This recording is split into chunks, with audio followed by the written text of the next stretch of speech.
네, 여러분 안녕하세요. 2023년 8월 25일 금요일 노영의 뉴스 인사이다 시작하겠습니다. 오늘 또 한 주의 마지막 날이다 보니까 뭔가 좀 기분이 좋고 벌써 마지막이네 이러면서도 한편으로는 오늘 좀 신나게 놀아야지 이런 생각이 좀 들어요.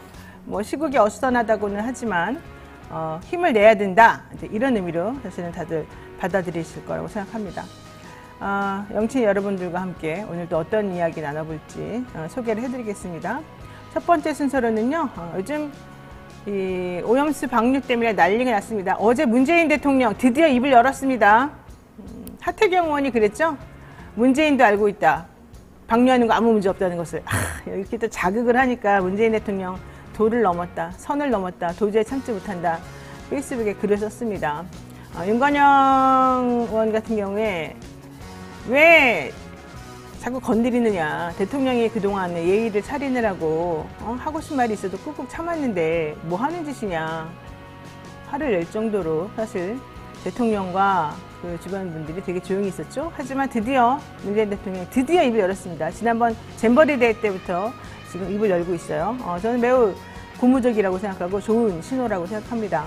문재인 대통령이 이렇게 중간중간 타임이 딱 될 때 적시에 이런 얘기를 한 번씩 해주면서 실제 대통령이나 정부가 얼마나 무엇을 잘못하고 있는지 국민들에게 얼마나 어떤 식으로 잘해야 되는지 알려줬으면 좋겠다 이런 생각이 듭니다. 자, 어쨌든 이영채 게이센 여대 교수와 함께 이 후쿠시마 오염수 방류 문제 그리고 또 일본 내의 여론 동향 이런 것들을 한번 살펴보도록 하고요. 그리고 일본이 얼마나 지금 일본 국민들이 대한민국의 윤 대통령을 좋아할까 이것도 한번 여쭤보겠습니다.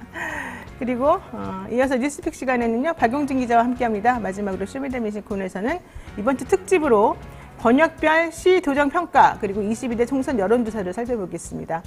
오늘은 좀 순서가 조금 바뀌었어요, 여러분. 대담한 대담을 먼저 하고 그다음 뉴스픽 해요. 왜냐하면 이영채 교수님이 이제 일본에 계시는데 전화 연결하고 그 이후 일정이 있으셔서 저희가 조금 순서를 바꿔봤습니다. 자, 여러분들 어디 가지 마시고 꼭 눌러 앉아 계시고요. 댓글로 항상 의사소통 해주시기 바랍니다. 노영의 뉴스 인사이다 본격적으로 시작하겠습니다.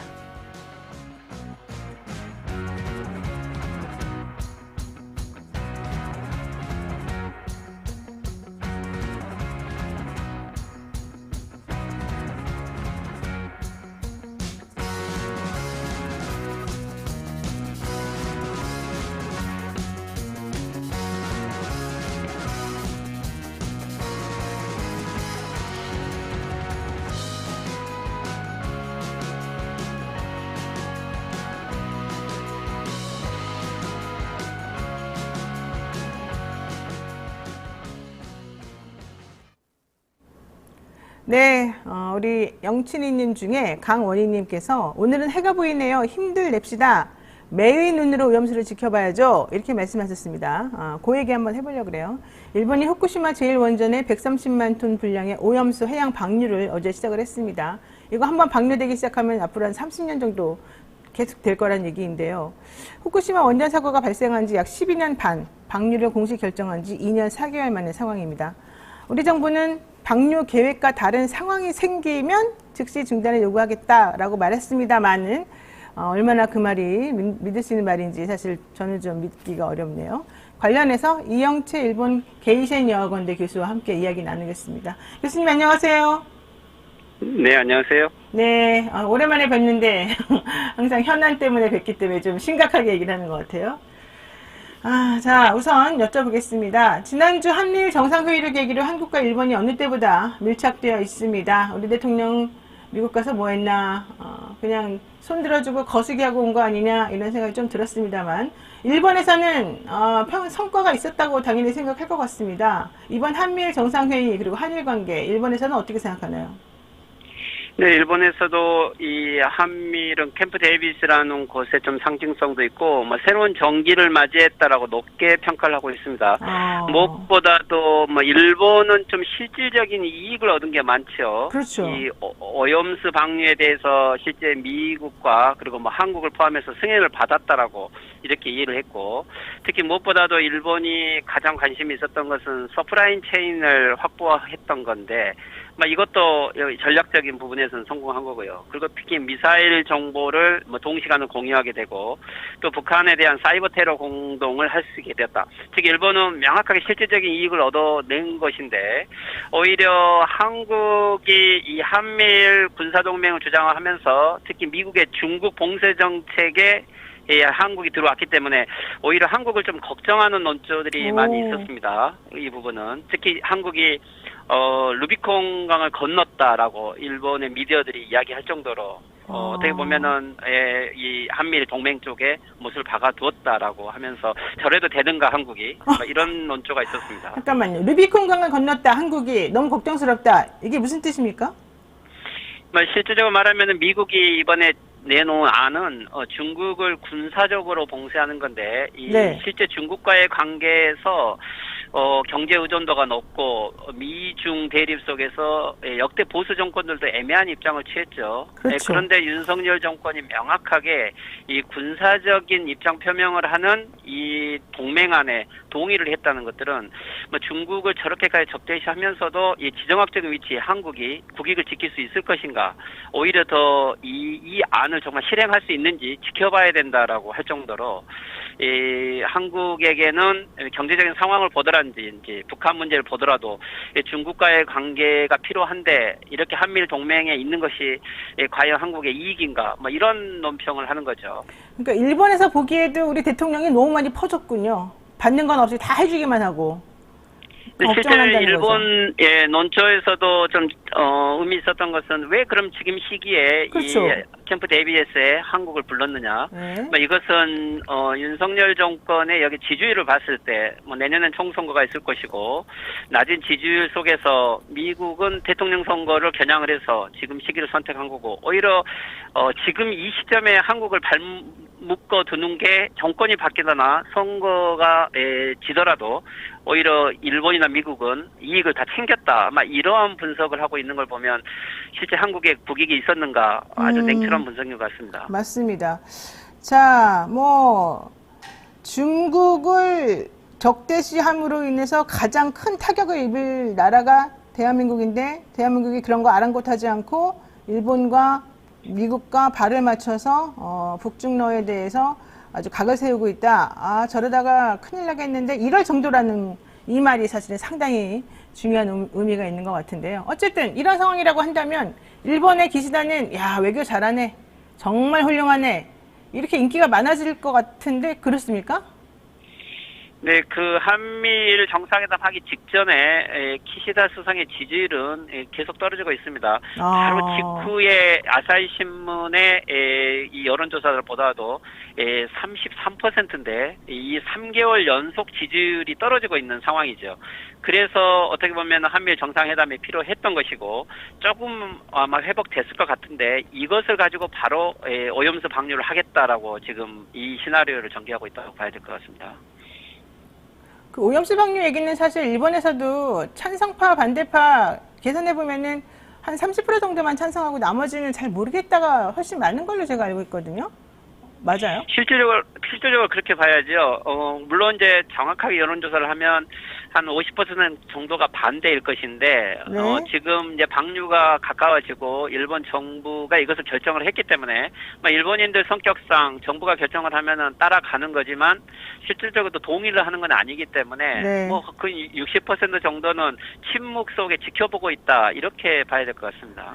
그 일본 같은 경우에는 정부에서 무언가를 하게 되면 봐라, 12년 동안 우리가 이렇게 쌓아놨지만 더 이상 쌓아놓을 것도 없고 정부가 저렇게 나오는 거는 좀 정부가 우리를 사실은 안전하지 않게 만들 이유는 없으니까 정부 말을 믿는 게 맞지 않겠냐, 이런 기류 때문에 국민들이 점점 정부 말에 순응하는 방식으로 이 사고방식이 좀 바뀐다고 제가 들었거든요. 그런가요? 일본은 원래 그 오카미 의식이라 해가지고 위에서 공무원이나 정부 사람이 결정을 하면 무조건 따라가는 방식이 있습니다. 네. 예전에 전쟁도 그렇게 한 거죠. 그리고 이제 또 한 가지는 후쿠시마 이 문제는 워낙 방대한 문제이기 때문에 후쿠시마 지역으로 한정되어서 도쿄 같은 지역에서는 보이지 않게 만드는 거죠. 즉 여론에서 보도를 하지 않으면 잊고 사는 것이죠.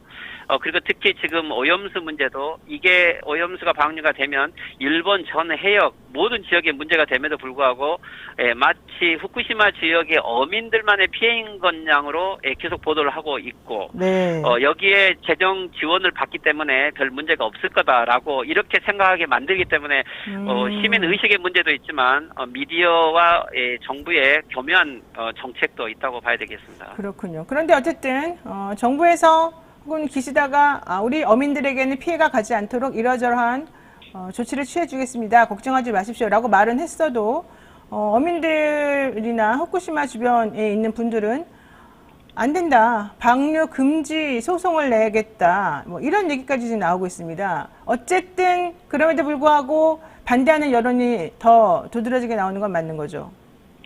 그렇죠. 어제만 하더라도 방류와 관련돼서 후쿠시마 주변의 현에서도 계속 반대 집회가 있었고요. 네. 기시다 수상하고 만난 이 전국 어민 대표도 그 자리에서도 인정할 수 없다라고 공식적으로 그렇죠. 이야기를 할 정도로 실제 어민들의 입장에서 봤을 때는 이것은 생계 수단을 다 잃어버린 것이죠. 네. 지금 현재 이 후쿠시마 지역의 이 어업의 생산량은 3.11 방사능 사태에서 비교하면 약 20% 정도 이제 회복된 단계이죠. 그것도 10년에 걸쳐서 20%가 돼서 여기까지 만들어 왔는데 여기서 오염수를 방류한다는 것은 실제 모든 생계수단을 다 파탄시킨 거나 마찬가지인 거죠. 그렇죠. 아무리 과학적이고 안전하다고 이야기를 해도 이 심리적인 이 안전은 확보를 안 된 것이고 오히려 이제 이 풍평 피해라고 해서 이 지금까지 회복된 것까지도 다 잃어버리게 만드는데 이 8천억이 됐든지 어떤 보상금도 실제 도움이 안 되는 거죠. 그들에게는. 그러니까 어렵게 20%라도 회복이 됐는데 또 여기다 방류를 해버리게 되면 도로함이 타불이다. 이렇게 보시는 건가 봐요.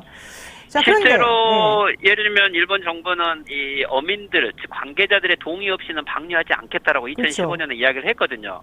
이것을 지금도 약속을 지킬 거라고 믿어왔고 실질적으로 보면은 동의 없이 방류를 강행한 거기 때문에 일본의 과학적인 방식이다라는 선전하는 데는 많은 공을 들여왔지만 어민들을 설득하는 데서는 결국 실패한 상태에서 지금 방류를 강행하고 있다. 이게 네. 이제 어민들의 인식인 거죠. 그렇군요. 자, 그런데 일본은 그래도 일본 나름대로 자국 어민들을 보호하기 위해서 여러 가지 인센티브를 줍니다. 하지만 우리는 전혀 그렇지 않습니다.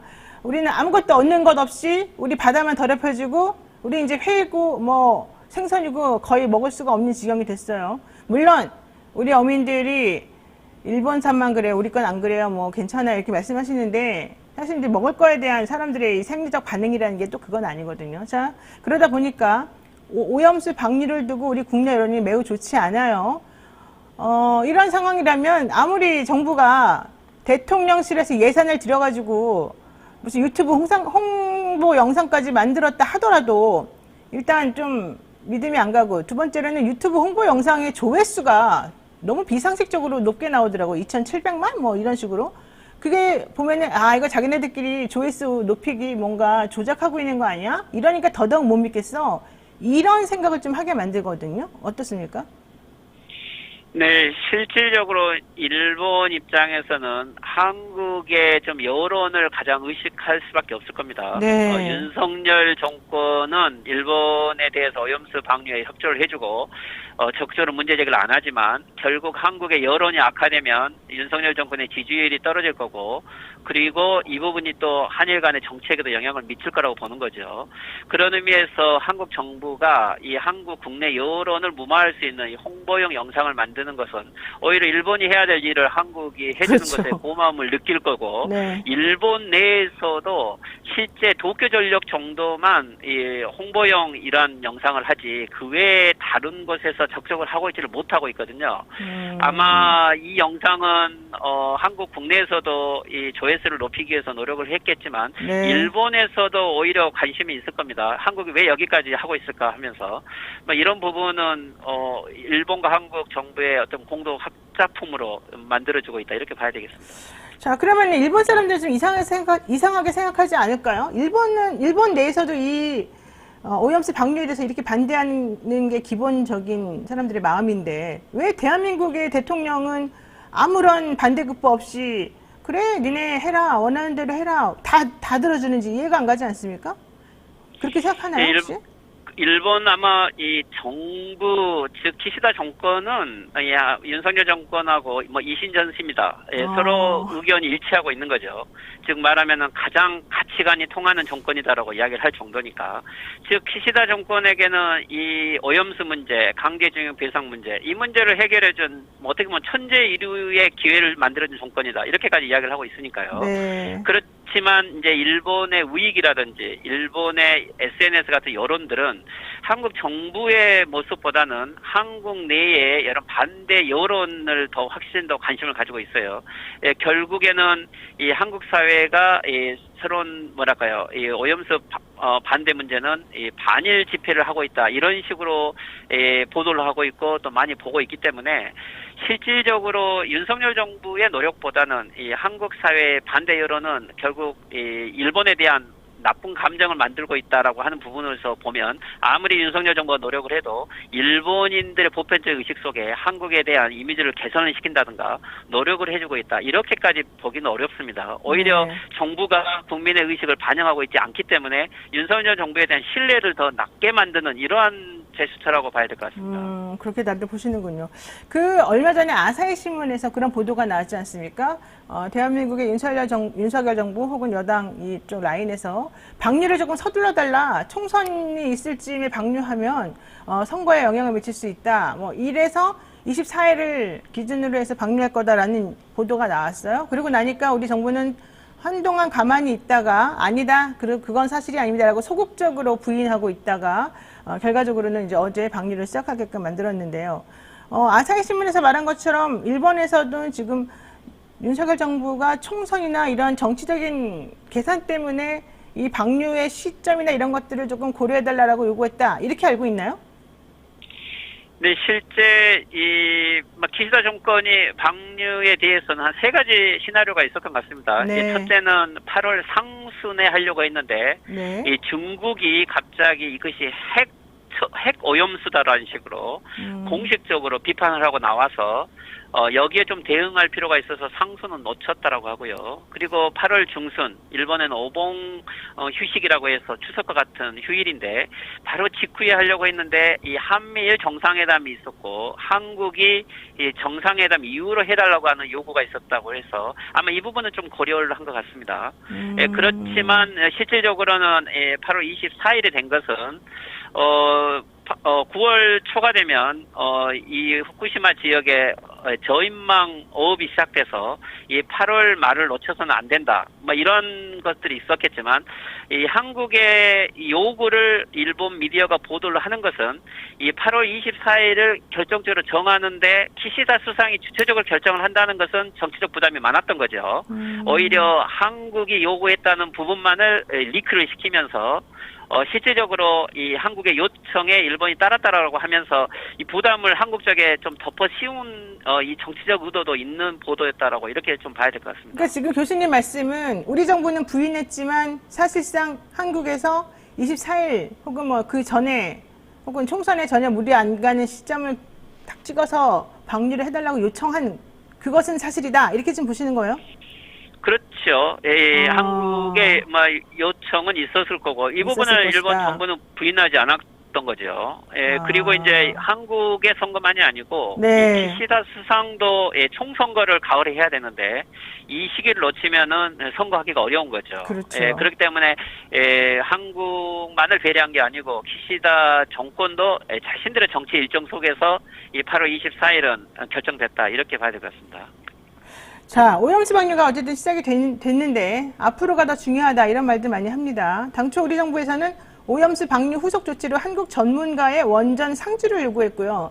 그래서 사실 문재인 전 대통령도 어제 페이스북에 이번 윤석열 정부의 이 오염수 방류 관련 대응은 매우 잘못되었다. 이렇게 요청했었어야 되는데 아무것도 없이 그냥 내주기만 했다. 이런 얘기를 했단 말이죠. 그런데 뭐 그래서 그랬는지 어땠는지 모르겠지만 일본하고 우리 정부가 합의한 거는 이거였습니다. 한국 전문가의 원전 상주가 아니라 정기적으로 현장을 방문할 수 있도록 해준다. 요거 하나 집어넣고 이제 그냥 협상을 마무리해버렸다. 이런 얘기거든요. 그래서 정부에서는 일본이 그래도 성의 표시했으니 우리가 받아야 되는 겁니다. 이렇게 우리 국민들에게 얘기하고 있어요. 이거 맞다고 보십니까? 일본에서는 전혀 그렇게 보도를 하고 있지 않습니다. 아. 예, 실제 상주는 어떤 나라에도 허용하고 있지 않고요. 네. 한국도 그때는 시찰팀이라고 했지만 일본에서는 견학팀이라고 이야기를 했었고요. 그리고 현재 거기에서 상주를 가지고 있는 권한은 IAEA만이 할 수가 있는 거죠. 네. 그렇기 때문에 아마도 이것은 IAEA가 한국이 정기적으로 현장 방문할 수 있도록 협조하겠다라고 이해를 해야 될 것이고, 아. 일본 정부나 도쿄 전력이 한국을 상주시키지도 않고 현재 있는 주민도 참가를 하고 있지 못하고 일본의 어떤 시민단체도 참가를 하지 못하는, 당사자들 참가를 못하고 있는데 네. 한국 정부를 거기에다가 정기적으로 현장 방문에 일본 정부가 허가할 수는 없는 거죠. 그것은 어떻게 보면 한국 정부에서도 왜곡된 설명이라고 이렇게 봐야 됩니다. 알겠습니다.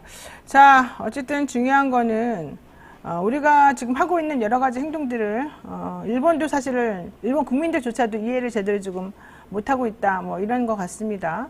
자, 기시다 총리는 이번 오염수 방류를 통해서 오히려 지지율 상승을 기대하고 있다, 이런 얘기도 들었습니다.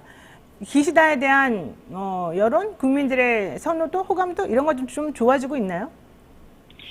네, 실질적으로 아까 말씀드린 것처럼 아사히 신문이 19일, 20일 한미일 정상회담 직후 여론조사가 이 33% 키시다 정권 지지고 자민당은 28% 지지로 3개월 연속 하락 국면인 거죠. 네. 가장 큰 이유는 일단은 이 마이 넘버 카드라고 해서 주민등록 번호 같은 등록에 자기 프라이버시 정보가 노출된 것이 결정적인 이유이기도 하지만 더 큰 이유는 키시다 수상의 리더십 발휘를 못하고 있는 거죠. 그래서 이번에 오염수 방류를 지금 여기에서 하는 것은 리더십을 발휘하겠다고 하는 하나의 조치인데, 이것은 일본 보수 우익들의 지지율을 확보할 수 있을지 모르겠지만 이것이 점점 확대되어 가면은 중도층들이 오히려 키시다 수상을 외면할 수 있는 이러한 경향들이 됩니다. 그래요. 오늘 중국이 어제 강력하게 수산물 전면 수입 금지를 취해버렸죠. 이게 지금 일본 정부에서는 예상치 못한 상황인데, 이게 이 후쿠시마 수산물만이 아니고 전국 어민을 대상으로 조치가 나와버린 거기 때문에, 네. 그렇다면 일본의 자민당의 지지 기반은 농촌이나 어업들 같은 어업 분야 같은 이런 지지층들이 키시다 수상을 외면할 수 있는 상황이 생기는 거죠. 네. 정권에게는 치명적인 영향이 있을 수 있어서 이 리더십이 어떻게 발휘될지 아마 키시다 수상에게는 시험대가 이제 열렸다, 이렇게 봐야 될 것 같습니다. 자, 살기 좋은 내 나라님께서 댓글로 어제 노랗게 퍼지는 오염수를 보니 내 밥상에 독이 뿌려지는 느낌마저 들더군요. 너무 속상했습니다, 이렇게 말씀하셨는데 하나만 여쭐게요. 사실 우리나라 동해, 일본에서는 뭐 일본에다 이렇게 나중에 얘기하고 서로 좀 그런 부분에 있어서 호칭 가지고 계속 얘기가 있었습니다만, 미국에서는 그래도 그동안에 중립적으로 일본해라고 했다가 동해라고 했다가 조금 유보적 표현을 썼었어요. 그런데 이번에 한미일 캠프 데이비드에서의 회동 전에 확인한 바에 의하면 미국은 공식적으로 동해를 쓰지 않는다, 일본해라고 한다, 이렇게 했단 말이죠. 우리 한국 입장에서 너무 황당했지만 일본 입장에서는 너무 뿌듯했을 것 같습니다. 왜 이런 전격적으로 이런 결정이 났고 앞으로 이걸 어떻게 받아들여야 될지 좀 설명 좀 들어볼까요? 실질적으로 이 미국의 국방부가 이것을 일본어로 표기하는 것은 미일 공동훈련 중에 일본어로 표기하는 게 서로에게 효율적인 거죠. 그런데 한미일 군사동맹이라고 한다면 네. 오히려 동해 표기를 해줘야만 이게 균형이 맞는 거죠. 그렇죠. 그런데 일본어로 표기했다는 것은 이 한미일 군사동맹을 미국이나 일본은 한국과 동등한 존재로 보고 있지 않는 거고, 오히려 이 한일 간의 세력 관계를 봤을 때 한국이 전혀 문제 제기를 하고 있지 않기 때문에 오히려 미일 관계가 더 돈독해지고 있는 상징이고, 한국은 말 그대로 오히려 경제적이고 정치적인 이익만 내주고 실질적인 이익들은 다 잃어가고 있는 국면이다라는 것을 미국도 판단을 하고 있고, 이것이 정치적으로 이 일본해가 공식적으로 표기되었다. 이게 현실적으로 한국의 국제적 지위를 보여주고 있다라고 이렇게 봐야 될 것 같습니다. 그러니까 일본이나 미국이나 한국이 뭐 하라는 대로 하자는 대로 다 해주니까, 그리고 적극적으로 이해하거나 이런 거 전혀 없으니까 이 기회에 한번 못을 박아버리자, 이렇게 생각했다는 겁니다. 아유, 제가 말하면서도 제가 버벅거리게 되네요. 오늘 말씀 여기까지 들어야 될 것 같습니다. 고맙습니다. 네, 수고하십시오. 네, 여러분은 지금 노영의 뉴스 인사이드 함께하고 계십니다. 저는 잠시 후 뉴스픽 하겠습니다.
뒤에 당뇨 토시에서 들어갑니다. 또 일정 기간 국적 관계없이 다 시험 볼 수가 있어요. 알 수가 없잖아요. 그러면 민법으로 간다.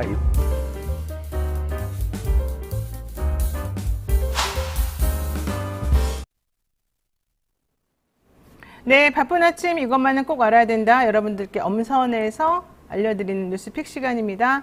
오늘은 박용준 뉴스모토 기자와 함께하겠습니다. 어서 오십시오. 네, 안녕하세요. 네, 우리 웃상 웃상 박용준 기자. 자, 방류 결국 시작됐습니다. 그런데 우리 정부는 반대 목소리 거의 없고요. 오히려 대통령실 예산을 들여가지고 홍보 영상을 막 찍어가지고 막 돌리고 있습니다. 게다가 조회수가 아무리 생각해도 있을 수 없는 조회수가 나오고 있어요. 이거 어떻게 봐야 됩니까? 이제 24일 오후 1시 3분이죠. 이제 어제 방류가 시작됐는데요. 이 문제는 방사성 물질인 트리튬 3중수소가 완전히 제거되지 않은 상태에서 그렇죠. 방출하는 겁니다. 일본 정부에서는 1리터당 해수 1200톤을 섞어서 이 트리튬 농도를 이제 기준치 이하로 낮췄기 때문에 문제가 없다고 하는데요. 이게 또 문제는 앞으로 이게 언제까지 방류할지조차 모르는 겁니다. 일본 정부도 모르고 전문가들도 모르고 있습니다. 이 134만 톤이 지금 후쿠시마 원전에 있는 원전수의 양인데, 오염수의 양인데, 이거를 3만 톤씩 올해 3만 톤 내니까 이렇게 앞으로 빼더라도 30년이 될지 40년이 될지, 그리고 또 오염수는 계속 늘어나고 있거든요. 네. 그래서 이게 언제까지나 가능할지, 이게 어떤 영향을 끼칠지에 대한 명확한 그런 규명도 되지 않은 채 지금 오염수 방류가 시작됐습니다. 사실 일본 정부는 자기네 나라 어민들에게 거짓말한 거예요. 이해를 다 확실하게 시키고 난 다음에 방류하겠다고 했는데 어민들 얘기 들어보면 전혀 아직도 반대하고 있거든요. 그러니까 일본 정부도 일본 국민들에게 거짓말하고 우리 정부는 우리 국민들에게 이상하게 행동하고 실망시키고 지금 양쪽 다 이상하게 하고 있습니다. 자, 이런 상황에서 지금 그 알프스라고 하는 것을 아무리 돌려봤자 이 트리튬 농도라고 하는 것이 제대로 우리가 안전하게 생각할 수 있는 그 정도로 내려가지 않는다 이거잖아요. 어떻게 되죠? 여기 대해서 아무 문제 없다 계속 그렇게 주장하는데 주장하는 근거가 명확하지도 않고 우리 정부는 어떻게 하겠다는 겁니까? 이제 당연히 이 오염수 방류에 대해서 대다수의 국민들이 이제 우려를 하고 있는 상황인데 정작 윤석열 대통령과 대통령실은 어제 별도의 메시지 없이 침묵했습니다. 대통령실 차원의 브리핑이나 언론 공지도 어제 없었고요. 네. 이게 그동안 윤 대통령이 이제 안전의 컨트롤 타워가 대통령이다 이렇게 했던 입장과는 전혀 대비된 태도입니다. 그러니까 아니 본인이 만약에 책임을 진다 그러면 어떻게 책임질 것인지 그 방법이 과연 가능한 것인지 그로 인해서 아주 원상복귀가 되는 것인지 뭐 이런 것들을 명확하게 우리에게 알려줘야 되는데 사실 물이라고 하는 게 한번 물속에 흘러 보내버리고 나면은 다시 되돌릴 수가 없는 거라서 그렇죠. 대통령이 공원 메아리만 울릴 것이다 이런 얘기 있었는데 그 이후에 하는 행동을 보더라도 현실적으로 다 받아들이기 어려운 부분이라는 거예요. 자, 중요한 건 윤 대통령이 이렇게 말했다는 거죠. 수능 킬러 문항 제거를 연상케 하는 것처럼 이제 이렇게 말했죠. 민생 경제를 살리려면 킬러 규제를 제거해야 된다. 이게 무슨 말입니까 도대체? 요즘에 킬러에 너무 꽂히신 거 아니에요? 이게 무슨 말이에요? 그러니까 어제 그냥 이 오염수 방류에 대해서는 별도의 메시지가 없었고 다만 네. 어제 있었던 일정은 규제 혁신 회의가 있었거든요. 네. 그러니까 그냥 민생 경제에 대해서는 그냥 신경 쓰겠다. 그거에 대해서는 별도의 입장이 없었던 겁니다. 이제 그 외에는 그냥 침묵이군요 말하자면. 곤란하다 이거죠? 대통령 그래도 곤란하다고는 생각하나 보네요. 자, 좋습니다. 대통령실에서는 총리의 입장이 정부의 입장이다 이러면서 국민의 건강을 지키는 것은 정치적 선동이 아니라 과학이다. 오염수에 대한 우려는 결국 정치적으로 선동하는 것이고 이건 민주당이 그 뿌리를 가지고 있고 민주당이 춤추는 이 칼춤에 국민들이 놀아나고 있다. 지금 이런 얘기를 좀 하고 있습니다. 칼춤에서 놀아나고 있는 걸로 치부되고 있는 저희 입장에서는 매우 기분 나쁩니다. 진짜 그렇지 않습니다. 우리가 무슨 바보도 아니고 반대를 위한 반대를 하는 사람도 아니고 명확하고 객관적으로 이게 안전하다는 걸 알려달라는 거고 우리한테 아무 도움이 되지 않는 것에 대해서 왜 한마디 반대도 못하냐고 물어보는 건데 본질은 어디 가고 딴소리만 합니까? 여기 킬러 문항, 킬러 규제 이런 게 왜 나옵니까? 여기서 도대체가. 킬러 규제가 정확히 뭡니까? 좀 알고 말했으면 좋겠고 우리들이 못 알아들을 말을 좀 안 했으면 좋겠어요. 국민들 대다수가 알아듣는 말을 써줘야지. 나 대학 나온 여자인데 못 알아듣는 그거 되게 잘못된 거 아닐까요? 자, 대통령 메시지 실종을 두고 모든 사람들이 결국은 자인한 거다 이렇게 생각을 하고 있습니다만은 한 총리는 그래도 우리를 조금 안심시키겠다고 뭔가 말을 하긴 했습니다. 네, 뭐라고 했나요? 그러니까 이 정부 전문가가 이제 앞으로 오염수 방류를 하더라도 2주에 한 번씩 일본 현지를 찾아서 그 안전기준 준수 여부를 지켜본다. 그러니까 지켜보기 때문에 이게 두터운 보호를 하는 거다, 국민들을. 네. 그렇게 강조했는데 이제 한쪽에는 이제 어제 이제 국민 안전에 대해서 굉장히 그 집중하는 모습이었거든요. 네. 애초 원고에는 이렇게 써 있었어요. 오염수 방류가 아예 없었다면 가장 좋았겠지만. 근데 이거를 원고들을 안 읽고 네. 오염수가 과학적 기준과 국제적 절차에 따라 처리되고 방류된다면이라고 바꿔 읽으면서 좀 이제 톤을 좀 더 이렇게 낮춘 거죠. 그렇군요. 그러면서 이제 좀 애써 이제 이게 문제 없음을 이제 좀 그런 분위기를 형성하는 모습이었습니다. 야, 그래도 조금 낮추긴 낮추는군요. 자, 솔직히 저는 총리도 못 믿겠고 대통령도 못 믿겠습니다만 이미 엎질러진 물일까요? 아니면 지금이라도 좀 정리하게끔 해야 될까요? 계속해서 반대해야 됩니다. 어제 사실은 그래서 우리 대학생들이 이 오염수 방류 반대를 위해서 혹은 항의하는 표시를 일본 대사관 들어갔다가 16명 전원 그렇죠. 연행되지 않았습니까? 왜 학생들이 연행을 갑니까? 학생들이 그런 정당한 분노가 잘못된 겁니까? 저는 그 여학생들이 특히 남자 이 경찰들한테 끌려가는 모습을 보고 너무 깜짝 놀랐고 그 부모님이 얼마나 속상했을까 느낌이 드는데 나라가 우리를 안 보호해주니까 우리 스스로 보호하겠다는데 왜 저렇게 주거 침입, 건조물 침입 이런 걸 이유로 해가지고 잡아갑니까? 학생들을. 참 이해가 안 갑니다. 자, 어쨌든 일본에서도 한국에서도 오염수 방류 반대의 목소리는 계속해서 크게 일어나고 있는데요. 어떻게 앞으로 될까요? 일단 지금 이 시민단체 어제 이제 워낙 부산 종로 뭐 대통령실 해운대 뭐 할 것 없이 이제 환경단체 시민단체 네, 주민들 다 동시다발적으로 반대했거든요. 네. 이런 이제 국민들의 반대가 대통령에게 어떻게 전달이 될지 이건 좀 봐야 될 것 같습니다. 그래요. 자, 정부 차원에서 중국은 강력 대응한다 그러던데 어떻게 합니까? 그러니까 이번 방류를 두고 그린피스에서 이렇게 얘기했어요. 일본 정부의 무책임과 인접국 권리를 행사하자는 한국 정부의 방조가 나온 합작품. 그러니까 굉장히 이게 비난 수위가 높은 거거든요. 네. 그 외에도 CNN, BBC, 뉴욕타임즈, 워싱턴 포스트 우리 모두가 이제 알만한 외신들도 서포트라는 단어를 사용하면서 한국 정부가 방류 결정을 지지했다고 보도했습니다. 아니? 그래요? 예. 그러니까 이게 굉장히 지금 수위가 외국에서 보는 외신들이 보는 수위가 높은 거예요, 이게. 그래서 그렇군요. 이 말씀하신 것처럼 중국 외교부에서는 어제 이제 다루미 히데오 주중 일본 대사를 초치해서 이제 이 오염수 방류를 문제 삼고 이에 대한 엄정 교섭을 제기했습니다. 네. 좋아요. 자, 이렇게 하니까 우리 문재인 전 대통령 드디어 나섰죠. 드디어 한마디 이제 시작을 했어요. 지난번 잼버리 대회 때도 매우 격앙된 목소리를 한마디 했는데 이번에 도저히 참을 수 없었던 것 같습니다. 특히 하태경 의원이 좀 도발한 면이 있긴 한데 뭐라고 얘기를 했습니까? 그러니까 하태경 의원이 먼저 이제 성공을 날렸는데요. 이제 네. 문재인 전 대통령이 일본 오염수를 방류해도 한국 바다에 영향이 없다는 사실을 이미 알고 있다. 그리고 이에 대한 근거로 이제 2021년에 정의용 당시 외교부 장관이 국회 대정부 질의에서 이제 IAEA 기준에 맞는 적합성 절차에 따라서 된다면 굳이 반대할 건 없다. 이런 이제 발언을 이렇게 딱 잘라서 인용하면서 이게 이제 너네 정부다. 그 문재인 정부의 입장과 현 정부의 입장이 다르지 않다. 이렇게 했습니다. 그러니까 이제 문재인 전 대통령도 이게 가만히 있지 못한 거죠, 이제. 그렇죠. 나는 일본의 방사능 오염수 방류를 반대한다. 이렇게 명확히 입장을 밝히면서 현 정부의 대응이 아주 잘못됐다고 생각한다. 이렇게 얘기했습니다. 그러니까 지금 떠돌아다니는 얘기가 문재인 정부는 방류를 찬성했다는 주장이었어요. 그러니까 이거 아니다. 분명히 말을 한 것이고요. 하태경 의원이 문재인 대통령이 가만히 있는 것은 본인도 오염수 별 문제 안 된다고 생각하기 때문 아니냐 이렇게 또 얘기를 했어요. 그러니까 또 문재인 전 대통령이 아니다. 이거 문제 있다. 이렇게 정확히 말을 한 겁니다. 나는 일본의 방사능 오염수 방류를 반대한다. 또한 이 문제에 대한 현 정부의 대응이 아주 잘못됐다고 생각한다. 문재인 전 대통령이 이런 워딩을 쓴다는 것은 상당히 심각하게 이걸 바라보고 있다는 얘기 아니겠습니까? 그랬더니 하태경 의원이 이렇게 말합니다. 대통령 문재인과 퇴임한 문재인 전 대통령은 다른 사람이냐? 하태경 의원이 계속해서 도발하고 있는데요. 물론 뭐 문재인 전 대통령이 이런 것까지 다 대답하진 않겠습니다만은 윤건영 의원이 그랬잖아요. 그러니까 건드리지 마세요.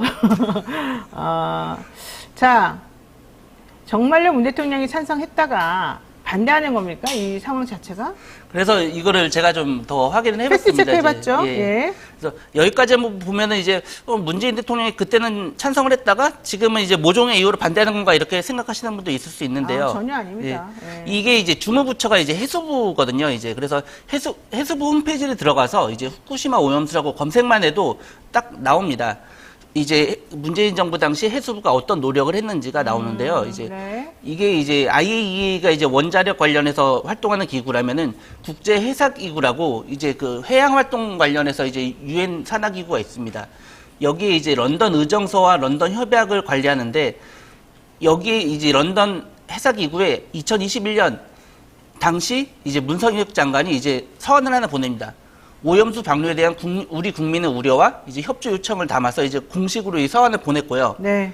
2019년에도 당시 해수부 해양환경정책관이 직접 이제 발표자로 참석을 해서 해양 방류의 문제성 이걸 발표하고 2020년에는 또 이제 코로나로 인해서 이게 회의가 화상으로 열리니까 인접국 및 국제사회와 논의해서 처리 방안을 결정해야 한다는 이 중요 의견을 제시했습니다. 이런 식으로 매년 이제 우리 정부에서 문제를 제기하면서 당시 이제 뭐 중국, 칠레, 캐나다 이런 데는 관심이 별로 없었거든요. 그렇죠. 초창기 없을 때 오히려 우리가 더 적극적이었어요. 그래서 우리가 이제 적극적으로 문제 제기를 하니까 이제 현재는 이제 그들 나라도 뭐 중국도 아까 말씀했던 것처럼 현재는 강력한 반대 입장을 나타내고 있고요.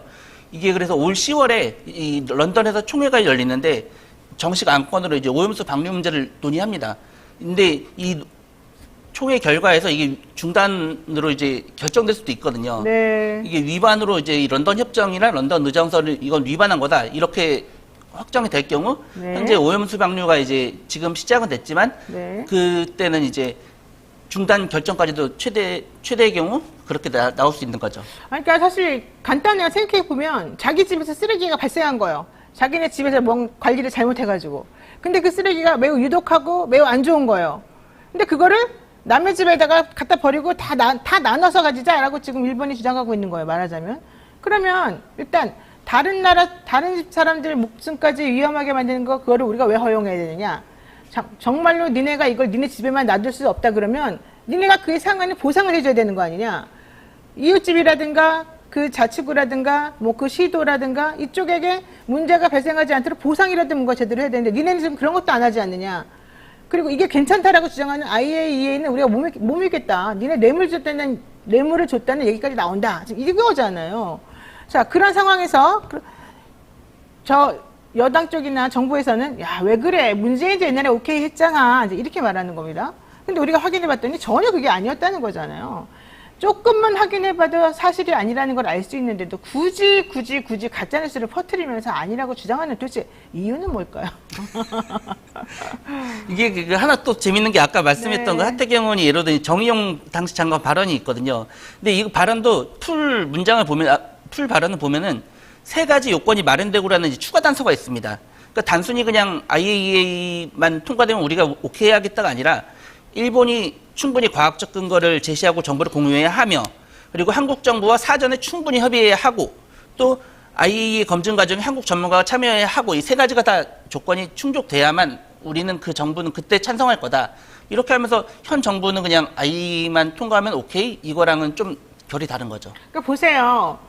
문재인 정부 때 분명히 그거 위험하다, 신중히 접근해야 된다, 그러면서 문제점을 차곡차곡 얘기를 했었었고, 그에 상응하는 대책을 마련하기 위해서 2019년, 2020년, 2021년, 2022년 초까지 계속해서 같이 논의해보자, 같이 해보자라는 제안을 계속하고, 또 1년의 노력들을 했습니다. 그거는 찬성이 아니라 반대 입장인 거죠. 자, 그런 상황에서 국민의힘 쪽 사람들은 이거 반대입니다, 이거 뿌려주면 안 됩니다, 라고 분명히 자기네들도 얘기를 했었고, 조선일보 특히 대문짝만하게 신문에 나오면서 큰일 난다, 이거 조금이라도 뿌리면 난리 난다 라고 했었던 사람들이에요.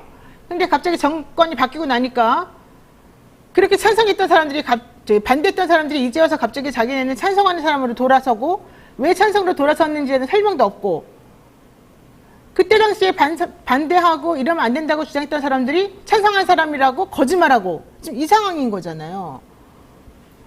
이거 기자들 양심상 이런 거 넘어갈 수 있어요? 그러니까 저도 이번에 팩트 체크를 하면서 네. 어제 너무 그 SNS 이제 문재인 전 대통령과 이제 하태경 의원만의 SNS를 만을 보면은 정말 그것과 이 팩트체크의 결과가 너무 다르니까. 안 맞아요. 예. 저도 지금 현실이 너무 좀 안타까운 측면이 있었습니다. 그럼 그렇게 딸랑딸랑거리는 그 기사 쓰고 하태경 의원 말 같은 거 막 받아주고 가짜뉴스 같이 양산해주는 그런 사람들에 대해서 팩트체크 다시 해보시고 그런 사람들을 오히려 언론이 제대로 조금 단죄하고 그래야 되는 거 아닙니까? 대답하기 곤란하죠? 알겠습니다. 여기까지 하겠습니다. 박영진 기자 수고 많으셨습니다. 수고하셨습니다. 네, 생방송 댓글 참여 계속 부탁드리고요. 잠시 후 저는 쇼미더민심으로 돌아오겠습니다.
이토마토 전문가와 함께하는 올인원 서비스.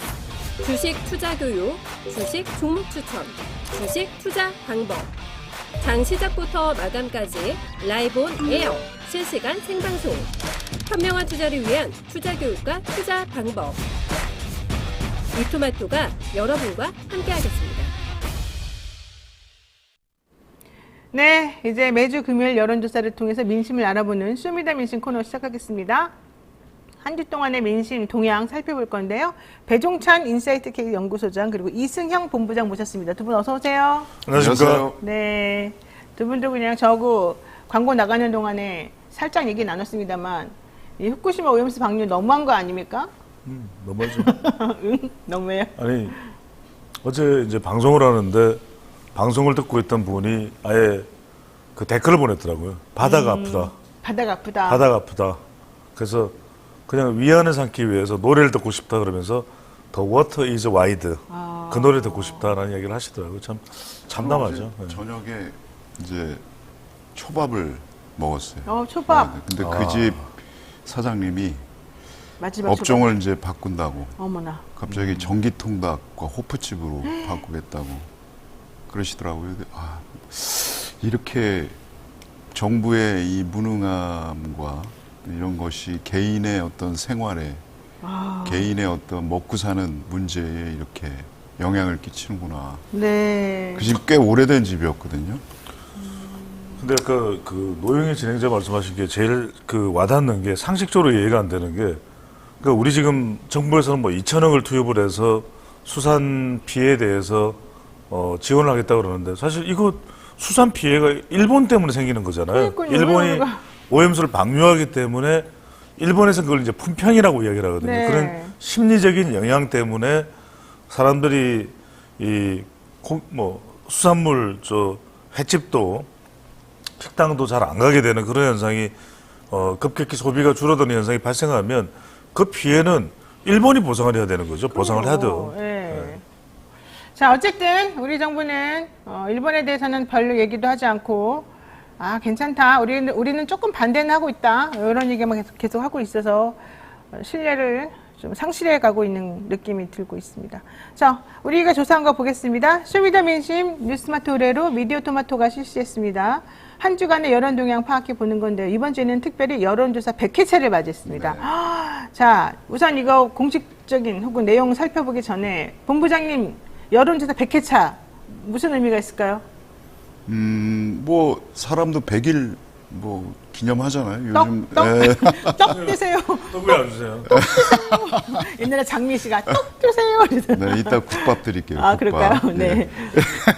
자, 100회나 여론조사를 했다는 거는 그만큼 신뢰도 쌓이고 조사 방문량도 탄탄하다. 네. 그리고 우리가 정말 맞습니다. 묻고 싶은 것을 잘 물어서 국민들이 궁금해하는 걸 쏙쏙 알려주었다. 이런 뜻이 되겠네요. 네.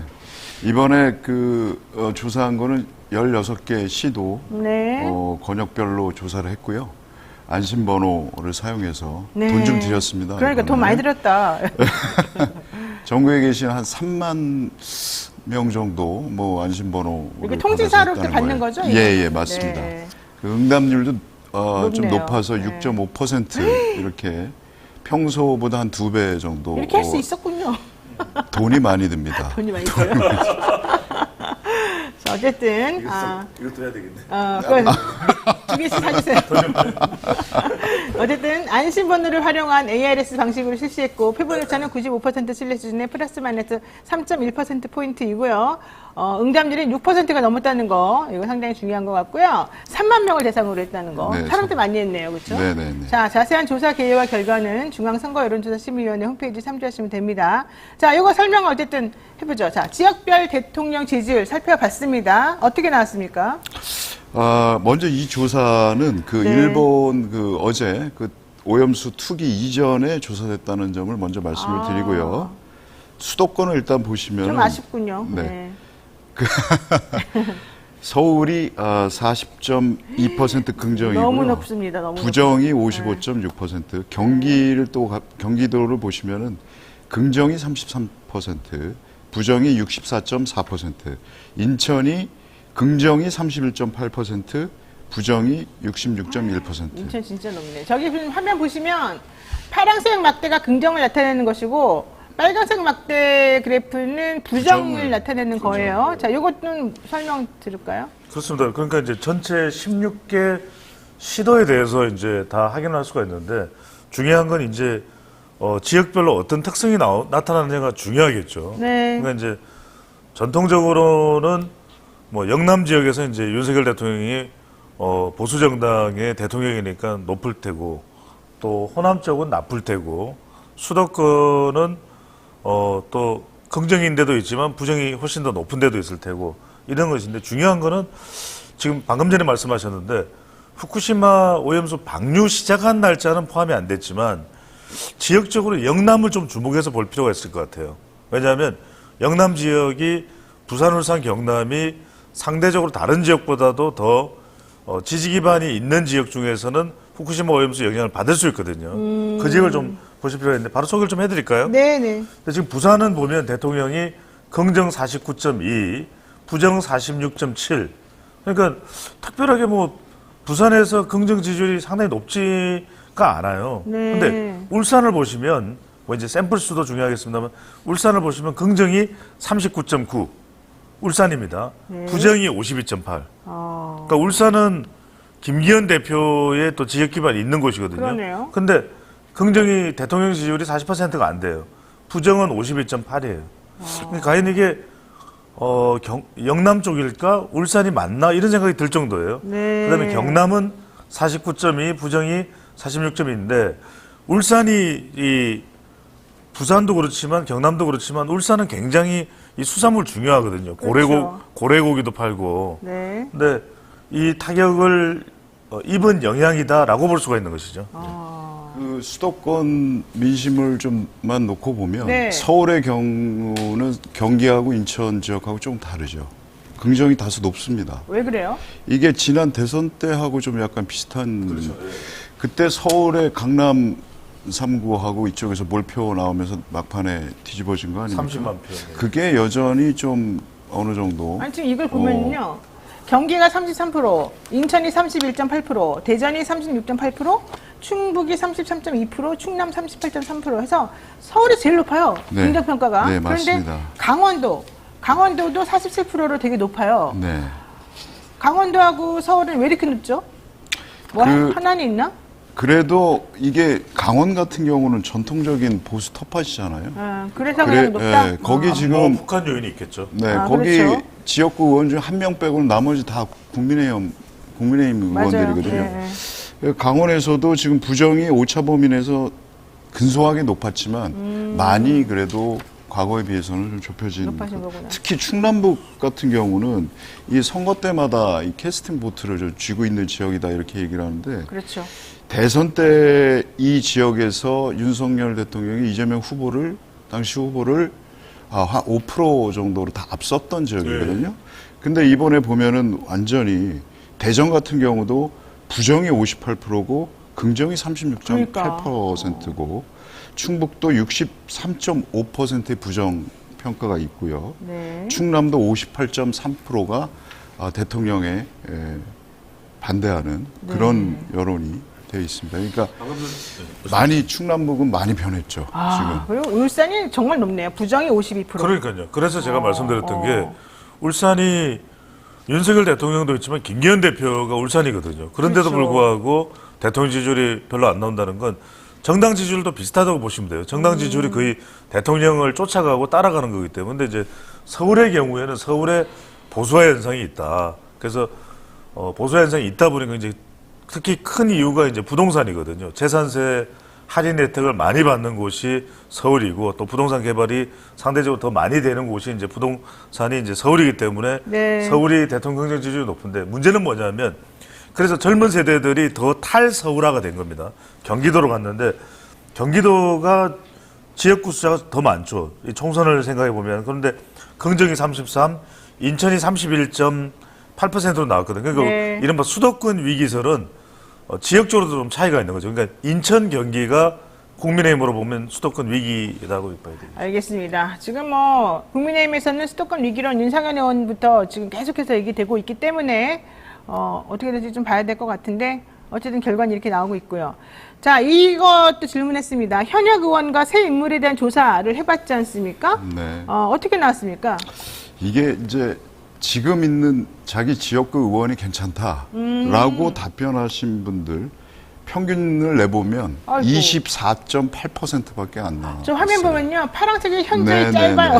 네. 그리고 네. 부정은 전체적으로 다 과반수를 넘겼어요. 그러네. 50% 이상이 새 인물이 필요하다라고 답변을 해주셨습니다. 현재 국회의원들이 마음에 안 든다. 그렇죠. 이겁니까? 아니 뭐 20대 국회 보시면 아시잖아요. 맨날 그러니까. 뭐 파벌 싸움에다 당리당략 뭐 맨날 서로 싸우기만 하고. 너무 무능력해. 국민을 안중에 업고 네. 뭐 이런 식이니까.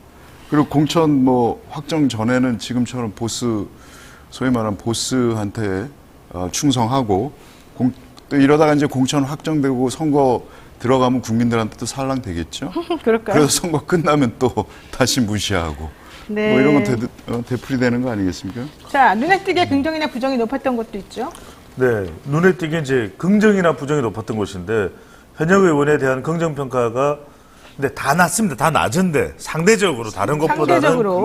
다른 그나마. 것보다는 이제 웃도는. 나은 곳이 지역적으로는 또 지역구나 유권자 수가 많지 않은 곳이에요. 강원도 32.1%고 제주도가 32%인데 지금 부울경도 현역 의원 평가가 좀 높은 편입니다. 근데 사실 굉장히 흥미로운 것 중에 하나는 우리가 이렇게 생각할 수 있잖아요. 각 당의 좀 텃밭인 곳, 그러니까 가령 뭐 광주나 또는 호남 또는 부산이나 또 TK 지역은 현역에 대해서 좀 높아야 될 것 같기도 한데 이렇게 생각하실 수 있잖아요.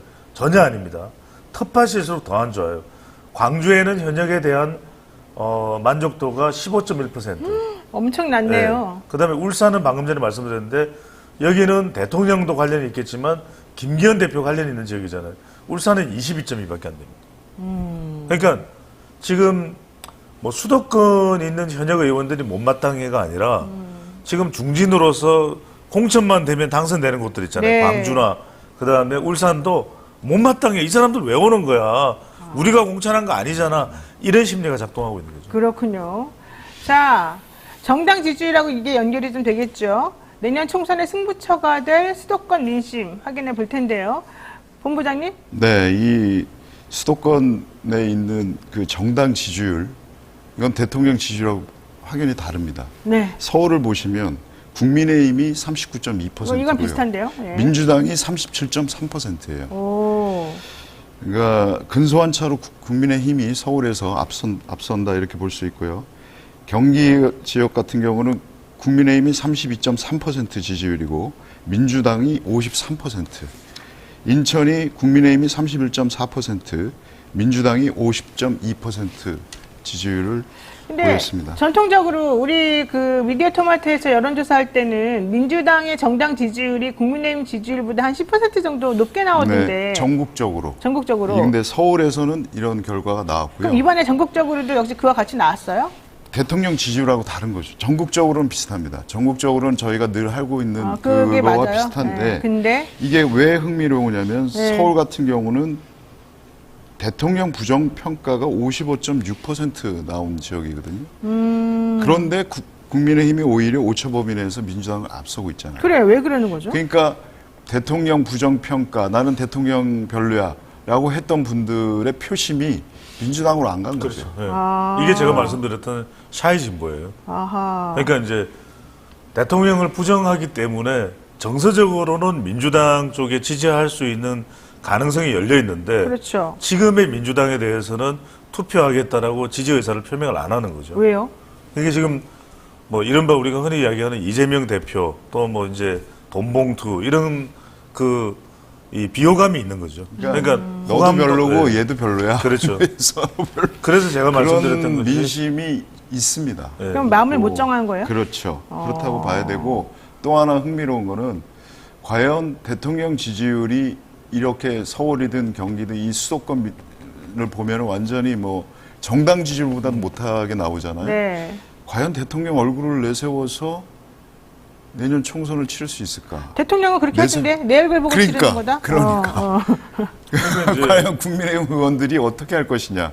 그러니까 결과적으로는 양당 다 윤석열 대통령, 이재명 대표 아니고는 대안이 없어요. 그러니까 이제 뭐 좋든 싫든 갈 수밖에 없는 게 총선 운명이라고 봐야죠. 그러니까 이제 대통령 지지율이 많이 나오지 않는다라고 해서 그러면은 김기현 대표로 총선을 진두지휘하시냐? 안 돼요. 그래도 대통령으로 갈 수밖에 없고 민주당은 이재명 대표로 갈 수밖에 없는 그런 상황입니다. 자, 도정 운영 평가 보겠습니다. 긍정과 부정에서 1등부터 3위까지가 나왔죠? 긍정 얘기해 주시죠. 이번에는 우리 네. 긍정인데 참 재밌는 현상인데 제가 일단 결과부터 말씀드리고요. 그래프 준비되시면 보여주시고요. 도정 운영 평가입니다. 그러니까 도지사와 광역단체 시장에 대한 평가입니다. 1위 김영록 전남지사입니다.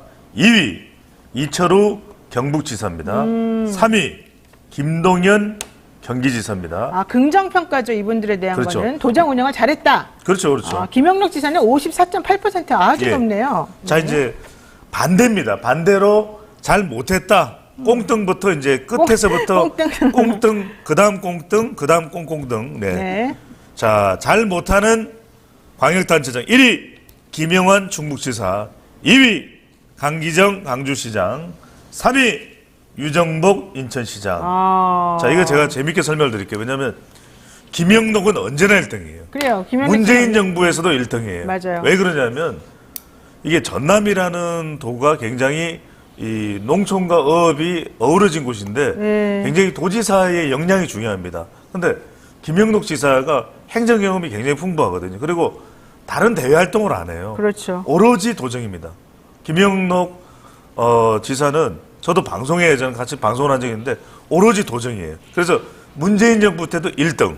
그다음에 지금 윤석열 정부에서도 1등이고. 저는 그거보다 김영환 충북지사에 대한 얘기를 좀 더 해야 될 것 같은데. 그러니까요. 이분은 완전히 부정평가가 제일 높은데 이분이 이럴 수밖에 없죠. 네, 그럼 뭐 다른 얘기할 필요 없어요. 얼마나 수혜. 논란에 주민소환제도 이분 때문에 지금 하는 거 아니에요? 아니, 그 돈 들여서? 문평이 지하차도죠. 이분 망원 많잖아요. 만원 너무 많아요. 예. 기꺼이 친일파가 되겠다. 뭐 내가 거기 가도 상황이 바뀌지 않을. 그러니까요. 근데도 그런 분한테 아무런 누가 잘한다고 박수를 그러니까 쳐주겠어요. 아무런 뭐 제재도 안 나가고 그러니까 견제도 안 지금 나가고. 우리 배종찬 소장님 말씀대로 도정을 잘하신 분들, 특히 태풍, 뭐 장마, 네. 수해 이런 거에 대비를 잘하고 하신 분들이 1등을 하신 거예요. 그렇죠. 전남지사 김영록 지사가 그걸 너무 잘했거든요. 아니 근데 김동연 지사 얘기를 안 할 수가 없어요. 김동연 네. 지사는 원래 대권주자로 평가되던 분이잖아요. 근데 그렇죠. 이번에 리얼미터 평가에서 광역 단체장 중에 유일하게 지지층을 확대한 인물로 또 평가가 됐다는 예, 예. 거예요. 게다가 지금 도정 잘한 사람 3번으로 지금 됐잖아요. 이거 뭔가 조금 의미가 있습니다. 역시 행정력. 아, 네. 행정력. 여러 가지로 다방면에 지방에서 자신의 어떤 그 지도력을 발휘했다. 그걸 경기도민들이 알아봐 준 것이다. 그렇죠. 이렇게 네. 봐야죠. 저는 또 얼마 전에 그 서울 양평간 고속도로 논란에서 네. 김동연 지사가 또 명쾌하게 설명도 자기 하고. 입장을 내놓는 그런 부분에서 실력을 보는 거죠, 사람들이. 저 사람이 어떤 어젠다가 있을 때 그것을 설명해낼 수 있는 능력이 있느냐. 네. 그걸 봤을 때, 아, 김동연은 그만한 능력과 역량을 갖추고 있는 사람이라는 평가를 받는 거죠. 그러면 부정평가를 받은 2등 강기정 광주 지사는 왜 이러는 겁니까? 이게 뭘 잘못했습니까? 재밌는 게요. 네. 지난번에 지방선거 할 때 한 37% 정도밖에 투표율이 안 나왔던 곳이 광주. 광주시장 선거예요. 그러니까 강주 시민들이 굉장히 기대치가 사실 높습니다. 근데 그 기대치에 부응하지 못, 그러니까 웬만해서는 좋은 평가를 받기도 쉽지 않은 게 사실 광주이기도 해요. 그러면 이제 아주 명쾌하게 좀 방금 전에 우리 이성영 본부장님 말씀하신 대로 행정력으로 압도를 해야 되는데 시민들의 그 민도가 굉장히 높은 곳이 광주거든요. 근데 네. 그게 잘 부응이 안 되는 거죠. 강희정 시장이 뭐 좌충우돌하면서 약간 정치적인 행보도 있고, 그러니까 굉장히 기대치가 특별히 다른 지역보다도 더 높은 곳이 광주인데 그 광주의 기대치에 부합이 안 되다 보니까 상대적으로 평가는 더 안 좋을 수 있는 거죠. 그 지난달에 그 광주의 기록적인 폭우 왔을 때 유럽 왔을 갔잖아요. 때 유럽 간 거. 그게 결정적인 요인이라고 봐야죠. 맞아요. 그때 강기정 씨는 유럽 가가지고 하루라도 빨리 돌아오는 노력을 기울여야 되는데 전혀 그렇게 하지 일정을 않았었고요. 다 소화. 그때 빨리 돌아오라고 그랬는데 일정 다 소화했어요. 10박 12일을 그냥 그대로 한 거예요. 네. 게다가 그 병원, 광주 시립 네. 제1요양병원, 정신병원 이 병원 두 개 파업할 때 2달 가까이 아무것도 해결을 못했어요. 그래서 이제 무능력하다 이런 얘기가 좀 나왔던 거죠. 자, 이 외에도 오세훈 시장 긍정이 44, 부정이 41이네요. 뭐라고 봐야 되니까 이거는? 오세훈 잘한 겁니까 그러면? 글쎄요. 쏘쏘예요? 쏘쏘다. 아. 네. 그저 그렇다라고 봐야 될 것 같고요. 네. 그다음에 홍준표 지금 대구시장 이것도 뭐 호우 피해하는데 골프 뭐 논란이 있었습니다만 그래도 긍정으로 45% 받았고 부정이 40.09%. 도정 운영을 잘한단 말입니까 이분이? 뭔가 이렇게 화끈한 뭐 이런 근데 이게 굉장히 행정력이라고 해야 되나? 중요한 게 노영희 진행자께서 그 질문을 하니까 재밌는 게 제가 이런 말씀드린 뭐냐면 여기에 대선을 노리는 사람도 여럿 있지 않습니까? 그러니까 오세훈도 그렇고 홍준표도 그렇고 김동연도 그런데 이게 굉장히 중요한 게 자기 지역에서 거의 1등을 먹어야 돼요. 대선 후보를 할 때. 그걸 못 먹으면은 근데 그런 1등을 먹을 수 있는 바탕이 이런 평가거든요. 네. 그러니까 이제 광역 단체장으로서의 역량이 얼마나 되느냐에서 압도적이어야 돼요. 그러니까 김영록 지사는 대선에 나가지 않을 가능성이 높은 인물임에도 불구하고 이렇게 높다는 거는 그만한 평가를 이끌어내는 거거든요. 그래서 대선 후보로서 잘 된 사람들은 이 수치부터 끌어올려야 돼요. 그렇군요. 이게 미디어 토마토가 앞으로도 계속 하시는 거죠. 자, 미디어 토마토 앞으로 계속 했으면 좋겠습니다. 자, 지금 강기정 광주시장 뭐가 문제냐라고 얘기를 했더니 지난번에요 강기정 시장이요 잘할 줄 알았더니만은 김건희 씨를 막 초대한다 그러고 이상한 행동을 해가지고 사람들이 좀 싫어했어요. 이 얘기하네요. 살기 좋은 내 나라님께서 비엔날레 김건희 초대한다 해서 시민들 시청에 항의하고 난리가 났었습니다. 그런 일이 있었군요. 예, 그러니까 조금 자충우도라는 게 있어요. 강기정 시장이 이게 정치 출신이잖아요. 예전에도 보면은 자기 할 말을 다 하는 스타일이거든요. 같이 방송도 많이 했는데 그래서 이렇게 좋은 점도 있습니다. 시원한 면도 있는데 사실 이제 시정이라는 거는 광역단체를 운영이 좀 안정적이거나 사람들이 좀 합리적으로 이해가 돼야 되는데 그런 지역 정서를 충분히 뭐 담아내지 못하고 있다. 그래요. 이렇게 봐요. 자, 지역 경기 만족도 살펴봤습니다. 긍정 1위와 부정 1위. 지역 경기 만족도입니다. 긍정 1위는 어디입니까? 예, 뭐 지역 경기 이 정도면 만족한다. 긍정적으로 답변하신 분이 서울이 제일 많았어요. 서울. 아이고. 43.1%. 나는 아닌데. 난 서울 사는데 아닌데. 그렇게 말씀하시면 어떡해요? 아니, 근데 그러실 수 있는 게 재밌는 거 말씀드리면 네. 이게 지금 1위가 43.1%면 절반을 넘지 못하잖아요. 근데 이게 또 참 문제인 게 뭐냐면 이게 굉장히 심리적 응답 결과에 영향도 있습니다. 왜냐하면 일단은 사람들한테 물어보면 16개 시도의 경제 사정을 개인이 알기 힘들어요. 근데 이제 정서적으로 기회가 서울이 많겠지. 이런 심리가 굉장히 많이 작동합니다. 그래서 보면 그래서 우리가 지금 굉장히 큰 문제가 될 수 있는 게 지방은 점점 죽어가는데 사람들이 기회를 얻기 위해서 서울로 몰려드는 거죠. 이게 지금 전북 이야기가 나온 게 우리가 새만금도 있었지만 굉장히 심각한 이야기인 겁니다. 그러니까 그렇죠.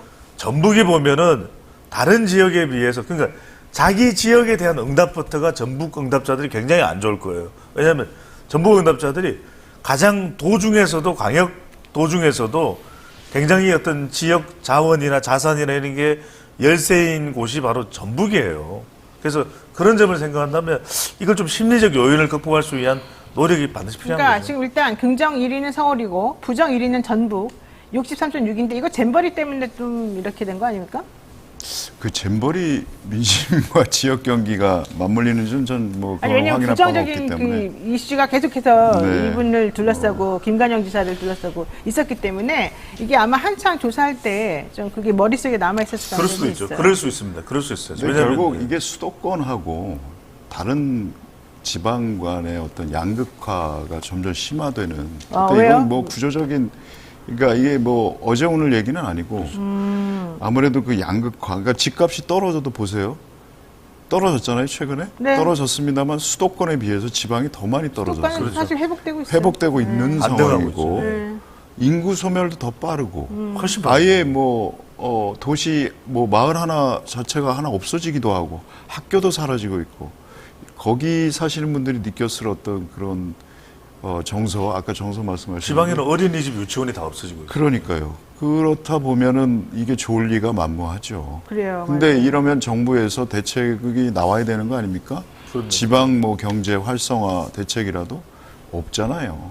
없습니다. 아까 김영록 지사 행정력이 뛰어나다고 했는데 제발 좀 우리 대통령이나 뭐 이런 사람들이 좀 행정력 있는 사람이라도 갖다 쓰든가. 장관들이 다 저 모양인데 뭘 기대를 하고 뭘 하겠어요. 큰일입니다, 이게. 자, 지금 전북은 거의 꼴찌 나왔고 전남은 1위로 나왔습니다. 이것만 보더라도 똑같은 곳인데 사실은 위치도 그렇죠. 그렇고. 그렇죠. 근데 이렇게 누가 수장이냐에 따라서 이렇게 달라진다. 이걸 우리가 알 수 있는 것이고요. 자, 이 얘기를 하나 마지막으로 좀 여쭤보겠습니다. 이렇게 지역 간의 격차가 발생하잖아요. 예. 이건 무슨 요인이라고, 왜 발생한다고 봐야 됩니까? 그냥 오로지 그 자치단체 장의 역량 때문입니까? 아, 그렇진 않죠. 그럼 뭐예요? 예. 좀 전에 말씀드린 그 부분이에요. 구조적인 어떤 구조적인 문제. 거? 그래서 예전에 노무현 대통령 때 이미 이 지방 양극화, 소득 양극화 다 예상하고 그때 2030 플랜을 짰던 거거든요. 근데 뭐 해결이 안 됐잖아요. 아니 정권 바뀌고 다 안 폐기됐죠. 하니까? 폐기됐죠. 2030이면 이제 지금으로 따지면 몇 년 안 5060 남았잖아요. 아니에요? 2030년. 아, 2030년? 2030년까지 장기 플랜을 했던 거예요, 당시에. 네, 유시민 네. 장관, 그 당시 장관도 다 네. 해가지고 국리에서 나온 정말 좋은 계획이었음에도 불구하고 정권 바뀌면서 다 끝났죠. 그러니까 이명박 그런 것 좀 정권 안 했으면 들어서면서. 좋겠어. 끝까지 갔으면 좋겠어요. 좋은 거는 받아들여야 돼요. 좋은 이게 거는 정말 받아야 돼요. 위기 인식을 해야 돼요. 왜냐하면 이렇게 가면은 대한민국은 서울밖에 안 남습니다.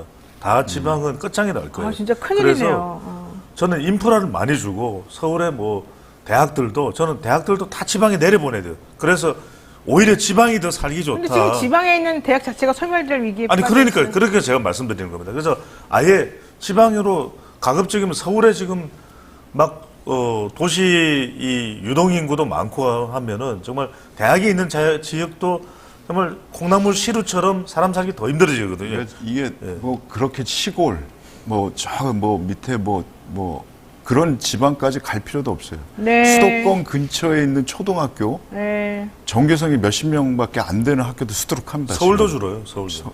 예? 그런 상황입니다 지금. 자, 알겠습니다. 요즘 그리고 이슈들이 좀 많은데요. 김건희 씨 모친인 최은순 씨가 또 시민단체로부터 고발을 또 당했고요. 최은순 씨의 아들이죠. 김건희 씨의 오빠. 지난번에 사문서 위조 혐의로 또 기소도 됐습니다. 최은순 씨는 이미 구속이 되어서 있고요. 대통령을 둘러싸고 있는 처가 리스크들이 엄청나게 지금 계속해서 나오고 있는 중인데, 이러한 상황에서 양평 문제는 지금 또 쏙 들어가 버렸어요. 저는 그게 조금 중요한 이슈 같았는데, 좀 상기를 해야 된다는 측면에서 제가 잠깐 말씀을 드려봤습니다. 자, 쇼미더 민심 여기까지 저희가 정리할 거고요. 요거 한번 여쭤볼게요. 우리 지금 보면은 통통몰에서 팔고 있는 여러 가지 제품들이 앞에 나와 있어요. 네. 통통몰 광고하기 전에 이승현 본부장님에게 물어보겠습니다. 왜 우리가 이 뉴스인사이다 피 같은 시간에 통통몰을 광고하고 있습니까? 아침부터 우리 노영희 변호사가 진행하시느라 매일 네. 고생하시잖아요. 노영희 변호사 출연료가 올라갑니다. 일단 네. 통통몰이 잘 되면 네, 우리 뉴스인사이다 그렇군요. 잘 구성원들 몰랐어요. 네. 이게 훨씬 더 성장할 수 있다. 예, 그런 말씀 드리고 싶고요. 그렇죠. 한 프로그램을 만들려면 돈이 많이 들어가는데 그렇죠. 지금 우리가 30만이 저희 적자입니다, 지금. 적자니까. 네, 그렇죠. 네. 그리고 우리 배정찬 소장님 출연료도 더 드릴 수 있고. 그렇죠, 그렇죠. 국밥도 있어요, 국밥. 네, 이번에도 새로 했어요. 국밥. 네. 네. 자, 뉴스인사에 대해 통통몰이란 무슨 뜻이냐? 돈줄이다. 그렇습니다. 저희 밥줄입니다. 그리고 이 프로그램을 유지하기 위한 생명줄이다. 그렇습니다. 이런 얘기군요. 자, 이승훈 본부장 말을 들어보니까 더 열심히 해야 되겠다 이렇게 생각이 제가 들고요. 제가 열심히 혼을 다하여 또 광고계에서 또 뛰어난 인물이 되겠습니다.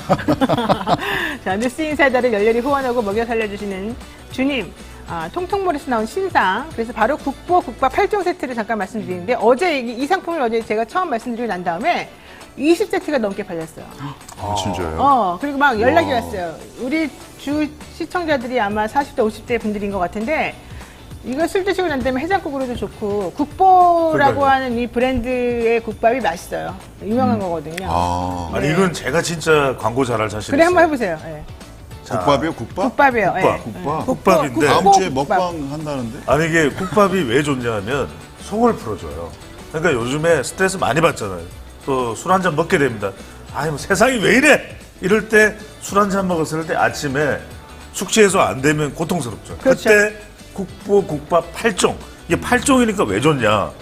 한두 개만 집중적으로 먹으면 질려. 근데 8종이니까 바꿔가면서 돌려가면서 먹게 되면 이게 또 맛있어요. 닭곰탕, 설렁탕, 순댓국 이게 또 맛있거든요. 오, 그렇죠. 순댓국 맛있게 먹기 쉽지 않습니다. 그런데 이게 뭐 크게 조리할 필요 없이 딱 이렇게 간단하게 조리해서 든든하게 속을 좀 요새요. 아니 지금 정말 집에서 그 결혼 생활 하시는 분들 알 거예요. 누구한테 밥 해달라는 소리 못 해요. 이럴 때 더군다나 술잔 먹고 들어왔는데 누가 밥 해줘? 아침에 해장국 그러면 얻어 터지긴 하지. 이때 국밥 8종 세트 가자. 남자들을 위한 남자들을 위한 전채리님께서 본부장님 네? 많이 살 테니 노영희 뉴스인사이다 더 지원해 주세요. 예. 임민치님도 노변님 돈 많이 받는다면 내가 시키겠습니다. 아유, 감사합니다. 아니 저것도 그 집에 재워놓고 그러니까 먹어야 될 이거는 거예요. 네. 누가 나라 말아먹고 있는데 열받을 때 국밥 말아먹고 저희는 국밥을 말아먹고 네. 한국인이 가장 사랑하는 국밥 8종을 모았고요. 입맛 없을 때, 숙취 있을 때 국밥만 한 게 없다. 우리 대한민국 모든 백성들의, 모든 국민들의 진리입니다. 이거 뭐 경험적으로 하는 것들이니까요. 간단하게 조리해서 든든하게 한 끼를 해결할 수 있는 그런 제품이고요. 반응이 괜찮으면 다음 주에 먹방 한번 간다. 아이고, 좀 가야죠. 부담스럽네. 네. 자, 어쨌든 이걸 할 거고요. 한 끼 든든하게 채워줄 이 국보, 국밥 8종 세트는 회원 가입만 하면, 일단 통통몰 회원 가입만 하면 20% 할인 쿠폰을 드립니다. 지금 바로 검색창에 통통몰 검색해 주시고요. 클릭만 하시면은 가입이 쉽습니다. 한번 해보시고, 우리 뉴스인사이다 30만 넘어서 50만, 100만 갈 때까지 잘 먹고 잘 살 수 있게, 혹은 이 방송이 유지되게끔, 사실 우리가 출연료를 많이 드려야 좋은 분들이 많이 오지 않겠습니까? 네, 그런 도움을 조금 받고 싶습니다. 저는, 고객센터 전화까지 있네요. 그렇죠. 믿을 수 있습니다. 네, 2128-8563. 2128-8563번으로 연락 주시면 됩니다. 완전 국산입니다. 후쿠시마산 아닙니다. 네. 네, 알겠습니다. 자, 여기까지 하고요. 이제는 쇼미더 영심하겠습니다. 지난주 커뮤니티 설문조사 결과 짚어보고 여러분들의 댓글 이야기해보는 순서인데요. 뭐 어차피 계속 말씀드리지만 신뢰도 전혀 없다는 거 잊어버리지 마시고요. 자, 이번 주 커뮤니티 설문조사 주제부터 살펴보겠습니다. 네, 일본 아사히 신문이 지난 16일에 한국 정부와 여당이 일본 쪽에 후쿠시마 오염수 조기 방류를 요구했다고 보도했잖아요. 그래서 파장이 일었죠. 네, 맞습니다. 해당 보도 어떻게 생각하십니까? 이렇게 여쭙고요. 총 1만 6천 명이 넘는 분들이 참여를 해주셨는데요. 이게 좀 전에 우리가 대담했던 그 게이시안 여자대학의 네. 이영채 교수님이 이 말이 맞다. 정부가 그렇게 한 것을 알고 아니, 그리고 있다. 실제로 어제 했어요. 했잖아요. 네. 조기 방류했잖아요. 네. 그러니까 방류도 했고 그런 요청도 했다고. 일본 언론에서 그렇게 보도를 했죠. 예. 네. 그래서 그거에 대해 질문을 드렸더니 1위가 사실일 것이다. 일본보다 일본을 더 걱정한 사람들이라서 나 1등을 했고요. 그 다음이 가능성이 높음. 총선에 미칠 영향을 최소화하기 위해 서두르자고 계산했을 것. 이렇게 나왔습니다. 야, 어쨌든 16,000분이 넘는 분들이 이런 얘기를 했다는 거네요. 사실일 거다. 네. 일본보다 일본을 더 걱정하는 그분들이라서. 뭐 홍보 얘기입니다. 영상도 그렇게 찍어서 1,600만 2,700만이래요, 오늘은 또. 아, 또 올라갔어요. 네, 그새 올라갔어요. 그럼 우리 한국 뭐 절반이 다 봤다는 거네요? 그러니까 난 아니 이해가 안 근데 가. 그게 유튜브 광고잖아요. 유튜브 네. 광고 좀 맞죠? 그러니까 그게 전 세계적으로 퍼지는 거죠. 그리고 홍보비도 책정이 됐으니까 그게 유튜브에서 광고로 이 조회수를 올릴 수 있는 그런 또 메커니즘이 있거든요. 저희 뉴스 인사이다가 그 정도 찍으면 자, 국보국밥 한쪽 세트. 네, 계속해서 이어서 얘기해 주십시오. 네, 댓글 한번 읽어보겠습니다. 저는 이분을 오늘 제가 선정할 수밖에 없을 것 같은데 하여튼 다른 내용까지도 검토를 해보고요. 자, 유저님께서 아사히 신문 압수수색 안 하는 거 보면 충분히 가능성이 있다고 봄. 네, 압수수색 해야죠. 그렇지. 컴퓨터만 하면 돼. 아사히는 압수수색 안 하잖아. 고발도 안 하고. 어제 현근택변에서 압수수색 당했어요, 핸드폰 또. 아이고야. 자, 두 번째 유저님께서는 대한민국의 보수가 언제부터 일본의 이익을 먼저 생각해 왔나 네. 이렇게 해주셨고요. 하나만 더 읽겠습니다. 국민의힘이라는 당명이 아깝다. 국민을 생각하는 인간이라면 1%라도 오염이 걱정되면 그런 정책을 안 가져가지. 안 가져가지. 안 가져가지. 국민의 적이 국민의 맞다. 적이 맞다. 이렇게. 아, 네, 좋습니다. 자, 어떻게 해서 이런 결과가 나왔는지 영친일 댓글 설명하겠습니다. 네, 또 현경님이 아이들한테 뭐라고 설명할 건가. 아, 그렇죠. 맞습니다. 역사에 남는 겁니다, 이거. 네네네. 또 제이님이 먹어서 노노, 먹여서 응원하자. 이게 뭘까요? 먹여서 뭘 누구한테, 먹일까요? 누구한테 무엇을? 네. 윤정부 말 콩으로 매주를 쓴다고 해도 믿지 못하겠습니다. 아, 공식님이 그렇게 댓글을 달아주셨고요. 자, 나머지는 하나씩 읽어주세요. 네. 네. 자, 현경님입니다. 역사의 밑줄 긋고 외워야 하는 날이네요. 대한민국은 국민들이 지켜야 합니다. 네, 맞습니다. 네, 일본 총리가 한 명 더 있는 것 같은. 네, 저는 이거에 한 표 주고 싶습니다. 아, 역시 보는 눈이 다 똑같군요. 자, 유저 OW9GD8XROD님, 일본 총리가 한 명 더 있는 것 같다. 아, 이거 지금 우리 이승현 본부장이 뽑아주신 거예요. 국밥 보내드릴 거고요. 저는 아까 말씀드렸던 아사히 신문 압수수색 안 하는 거 보면 충분히 가능성이 있다고 본 유저님께 드리도록 하겠습니다. 좋아요. 먹어서 노노, 먹여서 응원하자. 전 이걸로 하겠습니다. 네, JI0. 그러니까 지영 유지영님인 것 5560님. 같아요. 네, 5560님입니다. 네, 자, 저희 또 준비한 내용 여기까지이고요. 여러분들 오늘은 좀 그래도 발랄하게 하려고 노력을 했습니다. 기분 나쁘더라도 기분을 좀 스스로가 좋다고 생각하면 기분이 좀 좋아진대요. 이 호르몬이 나와가지고. 여러분들 좀 답답하고 속상하더라도 우리 서로 좀 응원하고 힘내서 희망을 가집시다.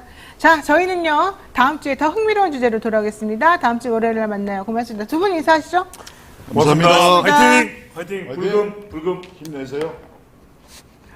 나보고 일본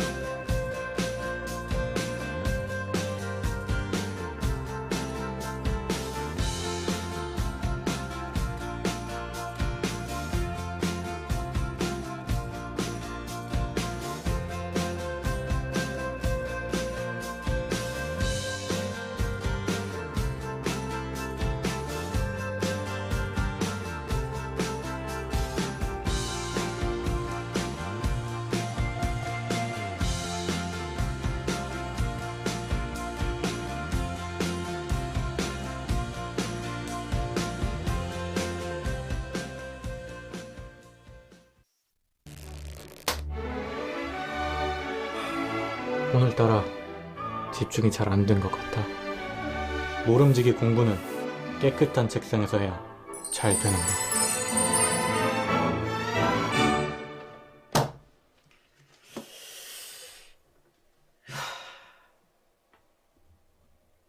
피곤한데 내일 할.